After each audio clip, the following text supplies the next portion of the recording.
like you said, close the half here. Final minute 22. Oh, Poole, step back, the years back three. He made Kyle Lowry run away. Jordan Poole will be a star. What is wrong with that sentence? Here, I found the error. Jordan Poole is a star. That's more like it, because no longer do we need to talk about the potential of Jordan Poole.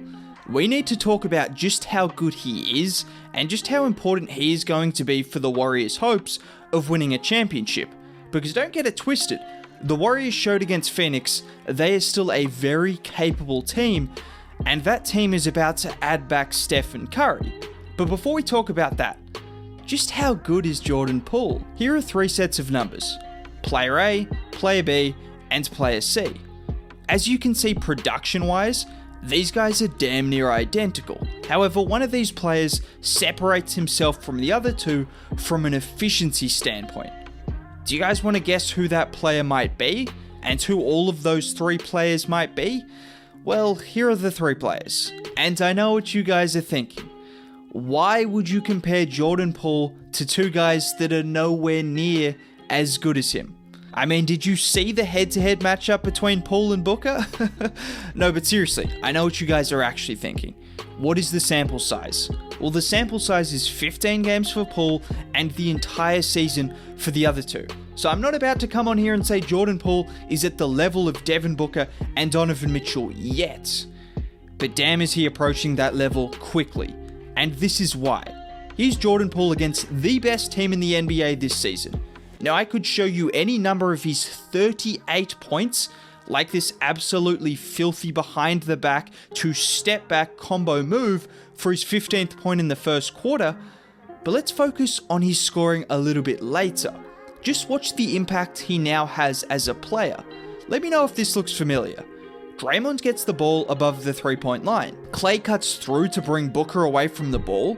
Dre hands it off to Poole and sets a screen. And with Mikal Bridges trailing, DeAndre Ayton immediately steps up, and all of a sudden, Draymond Green has an open lane for a layup with an easy slip pass. I think we all know a player who commands a similar level of attention off the ball. But here's another example. Here he is blowing past Chris Paul. Devin Booker helps off Klay Thompson to stop Poole from getting downhill, which enables Poole to find Klay for an open 3. In general, this is one area of Poole's game that I can't stress enough. He is a very good passer. Those were 2 simple passes that I only just used to illustrate the gravity he already has, but look at some of these passes he's able to make. He can collapse the defense and find the open shooter or cutter with either hand, by the way. He can also run the pick and roll and lob it upstairs when the Warriors actually have a lob threat. Or more realistically, he can slip it in between tight spaces for rolling Kuminga or any of the other Warriors wings like we saw with the Draymond play. But it's more than just the assists.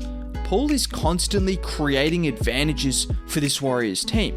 He's always putting pressure on the defense and forcing them into rotating over after he collapses the defense with his incredible ability to get downhill at speed and then whip the ball out to the corners. The defense is always on their toes with Poole playing, and that's what makes great offensive players great. And trust me, there's more about Jordan Poole that we'll talk about. But before then, what does this level of play mean for the Warriors' championship hopes? Right now, a lot of people are writing the Warriors off, and you can see why. They are losing a lot.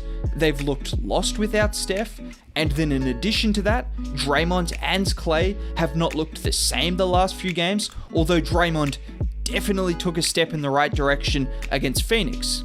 But things haven't looked great for the Dubs recently. However, come playoff time, the Warriors are likely to have Steph back. You have a handful of guys in the rotation that you can trust, like GP2, Otto Porter Jr., Iggy, and Kuminga, along with the regular starters. But the Warriors still really have needed another difference maker on offense alongside Steph, because we know Klay is still not back to his best, and this is where Jordan Poole steps in. We all know games slow down in the playoffs, and we also know teams are going to put a lot of pressure on Steph and Curry in the playoffs. And if no one else is creating outside of that pressure, teams will trap Steph at half court and force the Warriors to make plays in a 3-on-4 situation. It's already been done multiple times this season and countless times over the last several years. However, I dare teams to trap Steph at half court and give Jordan Poole the opportunity to make plays in those situations, surrounded by the shooting of Clay and Wiggins and the playmaking of Draymond Green. We already saw an example of it. Here Steph is with the ball late in the clock. The Nuggets go to trap him, helping off Jordan Poole, and well, we already know that's a mistake, as he knocks down the 3-point shot. But it's much more than just an ability to knock down a 3. Why are the Phoenix Suns so good at the end of games? Because you have two guys that can create their own shot and also create advantages for others if the defense sends two players. Why should we expect to see anything different from Poole and Steph in clutch time? I mean, Jordan Poole just dropped 38 on the best team in the NBA this season without Stephen Curry playing. A team that had all of their defensive attention focused on Poole, and he still absolutely flamed them with a combination of nifty crossovers and blow-bys alongside the elite off-ball game that was working beautifully with Draymond Green. This is in addition to the 2 30-point games he dropped against the Heat and Bucks, and then a 29-point game against the Celtics all over the last few weeks. I don't think people are truly understanding how big a deal this is right now. This is 15 games straight Poole has scored 20 points or more. He is one of a dozen Warriors players in history to do that. This is not a fluke. His shooting percentages will eventually dip and his volume won't be the same because Steph will come back. But he is a guaranteed 20-point per game guy that can create for himself and others. And the Warriors have just added that to a team that was already great whenever Steph Curry has been on the floor. But just to prove why I'm so confident in what Poole can bring, this is what he's doing to defenses on a nightly basis. Bjelica gives the ball to Poole and doesn't even set a screen.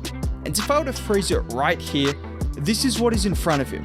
3 Heat defenders, including Jimmy Butler and PJ Tucker. Luckily for the Warriors, Poole is a cheat code and he just zooms straight through all 3 defenders with a nifty in and out move that he has caught so many defenders with this season. And it's this combination of explosiveness, driving to the rim, with an array of right and left-handed finishes that has him finishing at nearly 65% around the rim over these last 15 games. But importantly, he can also stop just before the rim and finish with a beautiful soft floater or push shot, or even hit you with a mid-range shot if the defense is playing drop coverage against him. And you don't need me to tell you about his 3-point shooting, which has been lights out. Over the last 15 games, he is shooting at 45% on nearly 10 3-point attempts a game. Stephen Curry and Jordan Poole are about to give head coaches a lot of sleepless nights. Drop a like if you enjoyed the video, it helps a ton. Subscribe if you're new. Have a great day. Thanks very much.